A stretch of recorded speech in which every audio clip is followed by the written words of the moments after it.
Welcome back to the channel, guys. So, last time I checked in with you all, the last video I put out was the James LaBrie, Can James LaBrie Still Deliver for Dream Theater? And what I did was I asked for every one of you to throw your comments in, anyone who had seen them regularly live over the past sort of 10 or 20 years.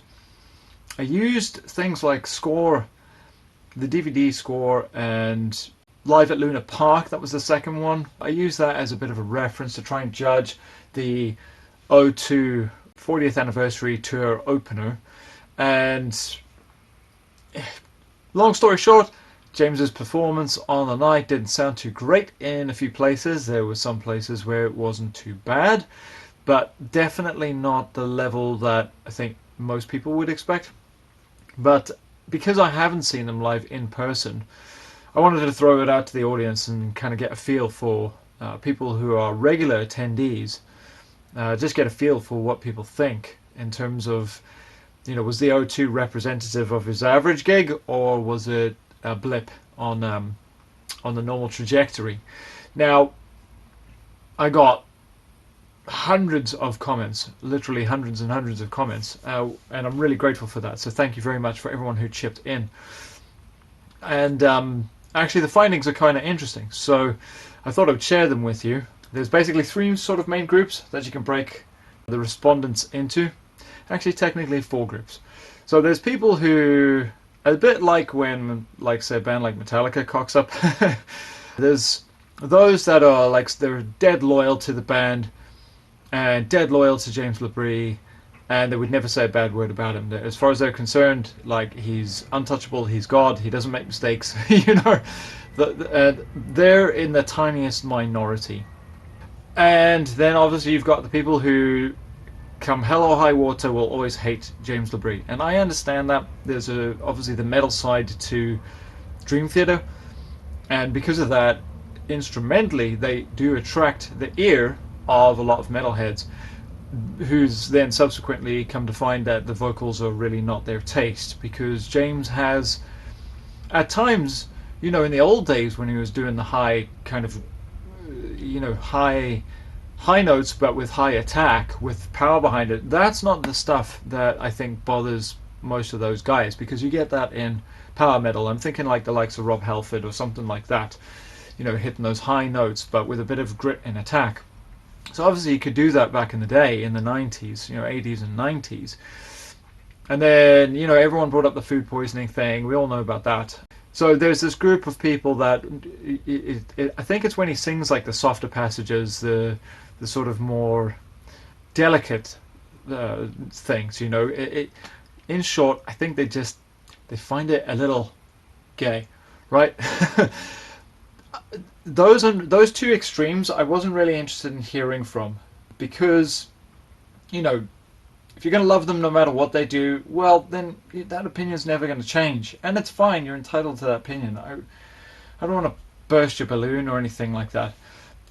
But then of course you've got the haters, and I'm also not concerned about that, because I know that James LaBrie is like sort of an acquired taste for a lot of people, and, you know, if you like him and respect him, but you're going to be honest with your opinion and actually assess it as a quality thing from gig to gig, then those are the people that I wanted to hear from. Basically fans of the band, fans of James, people who want to see James do well, but will be honest in the critique of his performances.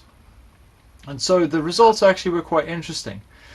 There are a number of people that came back and, you know, they were generally happy enough, like yeah, it's not what it once was, but he sings well enough to carry the show and to deliver on most of the songs. And because the repertoire is obviously split over classic stuff and newer stuff, a little bit different maybe with the 40th anniversary stuff, because they're going to play back catalogue a little bit more, but certainly with, you know, the normal touring schedule, playing the current albums, he's mostly singing well within his range, and therefore they're happy enough. That seemed to be a fair chunk. Let's say 30 or 40% of the comments were like, yep, not too bothered. He has good days and bad days, but generally speaking, they would still pay ticket price, and that wouldn't put them off going to see them. What was interesting, and then let's say 10% were actually split. This is interesting. 10% were split between the I love him no matter what and I hate him no matter what. So that's interesting. But that leaves a big chunk of around about 50% of the total pie, if I've done my math right, that were uncategorically disappointed with what they were hearing from maybe the first 2 or 3 shows on that leg, but particularly the O2. But not just that, but talking about their personal experiences seeing the band over the last couple of decades. Everything ranging from he hasn't been good since the 90s and they've been constantly disappointed, to it was not great in the 90s live, love his studio performances, but not great in the 90s live, but it's just deteriorated to the point where there were people saying that they were getting their tickets refunded and things like that ahead of like the Berlin shows and that sort of thing. But I would say this, so like just monitoring the band and the subsequent shows and looking at people's footage, one of the things that sort of came to light, I'd said in my previous video, I'd said like I think that O2 is a bit of a blip. It's exceptionally bad.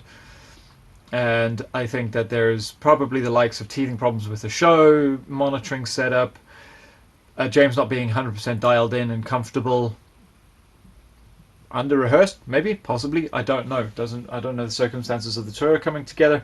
Whatever the case, I think there was a few reasons that conspired together for him to deliver a unusually subpar performance compared to what I would expect him to deliver. I've heard recorded live vocals of him before that are definitely unedited and never something quite that bad. But I'd propose the theory that give him a couple of shows and he'll probably bed in. And yes, it's not going to be like the old days. Of course it's not, because the guy's 61 now. But he'll probably hit a stride and have a flow, and the shows will be of a performance that is acceptable for the ticket price. Let's put it that way. Like, would most punters that follow the band still pay the ticket price based on his performance? And I think that sort of brings me to roughly my conclusion, which is, can James LaBrie still deliver for Dream Theater? Well, that depends on your viewpoint. For some people, maybe not. But I think for the vast majority of people who are actually going out to see the shows and following the band, and even especially newcomers that maybe are less familiar with them, I think it's a little different with people who are like the vintage fans, shall we say, that like go back all the way to like the sort of genesis of the band, really.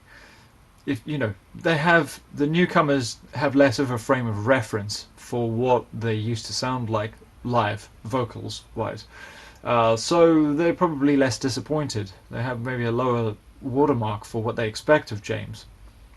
So yeah, I think he can. In short, I think he can deliver for Dream Theater well enough for where they are now in their career, but they may be starting to have to be a little bit tactical in what they play, when they play it, and how they arrange the vocal in order to be able to pull it off. Some people raise the question of they should detune, or should they get a replacement? I don't think James is as easily replaceable as people might think.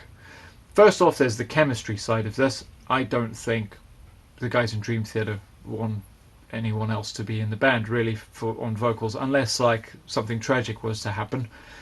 I don't think they're splitting up. There's a brotherhood there, unless it was like completely unworkable, like AC/DC when Brian Johnson lost his hearing, and it was like, this is until there's something changes, this just isn't going to be tenable. If it was a situation like that, maybe they'd be forced to concede. But I think on balance at the moment, given the current lay of the land, then I can't see them parting with James LaBrie, and nor would I want them to. Could they bring in additional singers? Yeah, potentially. But again, there's a chemistry thing there. It's hard enough finding, it was hard enough finding the people that are already in the band. That kind of stuff, a thing like messing with how many people are on stage and the sort of ingredients in the pot. Of all the things I think they want to avoid, I think that's probably top of the list. So yeah, and then detuning, maybe half a step on some tracks, but I don't think that would change much. I don't think half a step would change much, and I think anything lower than that, like we saw with Metallica, they dropped things half a step. And people noticed, they were like, nah, it doesn't quite sound right, but they're just about get away with it. And so they have over many years, just to bring it a little bit more within Hetfield's range in that case. But I think dropping more than half a step in Dream Theater's case would be bad. There's a lot of subtleties in terms of how they orchestrate, in terms of the keys, the registers that things sit in. People will notice straight away and be like, no, that doesn't sound right. That thing that used to sound like that riff that used to have like bite and snarl and like attack and kind of 80s like to it. Now it sounds like sludgy and muddy. You start to run into those problems, and because there's so many instrumental elements to the band that occupy these long stretches of time, and people know them off by heart because it's Dream Theater fans, not your average Joe Blogg off the street kind of thing. A lot of them being musicians. Well, changing that kind of stuff, it can be really, really unsettling for people, And then if you do that, then people are really like, if it doesn't make a groundbreaking difference to James's overall performance, people are going to be suggesting like, well, now you should definitely fire James. And I don't think he's quite there yet. I don't think he's in the absolutely can't hack it bracket, if that makes sense. I do think that O2 was an exceptionally bad night. Wasn't a good look for them, but I think they showed by Berlin there was a real solid step back up in terms of performance. Still not 100%, but within 2 or 3 shows he was definitely better dialed in. And then by the time, I think it was France, which is the one they were filming, by the time they'd reached there, all the feedback I got in the comments were people were like, he actually sounded amazing. And those were all people who looked at the O2 footage and were like, oh dear God, do I need to refund my tickets? But they sort of stuck with it, went to see them, and like I said, by the time they were in France, people were like, damn, they're on the money. And this begs the question, I wonder if some of this is down to what's in here, the motivation, the will to push for perfection. For an instrumentalist, a lot of that comes down to being rehearsed, having your fingers dialed in, right? And if you're someone who sits there and twiddles all day, that's not too big an ask, right? And you maybe make a couple wee minor mistakes on the first couple of shows, but then very quickly you find your way and you're dialed in, and then you start like little improvisations and things that actually lift the performance even higher. So if you're a guitar player, bass player, drummer, keyboard player, and then if you're not feeling great, that doesn't matter. You can still kind of do that. You can hit a basic line of performance a little easier. For a vocalist, I think that's a harder ask, and a lot of it comes down to like the fight for it. So like if your voice doesn't want to go there, and maybe it will go there, but it just feels like it doesn't want to go there that day. You have to fight for that note, So there's like a willpower side to it. And I think we saw this with Metallica, like after the Black Album, where James, he blew his voice out on the Black Album, but then when they went out on the Wherever I May Roam tour, they sounded great, and his voice sounded great. Then they had a break, right, and all the dust settled and everything, and they went in, they did load and reload, and worked out a different way to attack the vocals so he wouldn't destroy his voice like he did before. And then you get the modern incarnation of James Hetfield's recorded voice, which has less of a shout behind it and more of a controlled, throaty kind of thing to it. The way he's generating the distortion out of the vocal is different. It's more benign, less aggressive, less brute force. And I think because of that, then once they went on tour again, he struggled to replicate it live, and then started to just basically just sing the notes clean. And that was like really anticlimactic for a lot of people, including myself. It's not the same with James LaBrie, but I think there's a lot of similarities with that. I think when he first hits the road, transitioning from the studio environment and then having maybe a small break and then going straight out on stage, I think it's really hard for him to go straight to 100% right off the bat. And like I said, that paired with the O2 being maybe a set of unusual circumstances, I think that's how we ended up having this conversation. So yeah, I don't think he's done. I don't think he's over the hill. He won't be what he once was, that's for sure.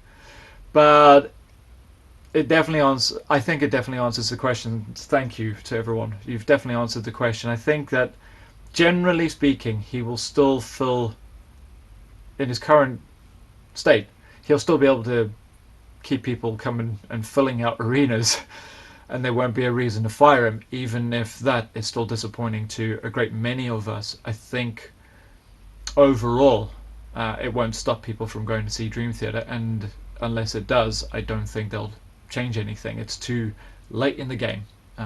So yeah, anyway, I'm going to wish you guys a happy new year, and thanks very much for sticking around in the channel, and I'll get back to you soon with more content. Until next time, bye bye.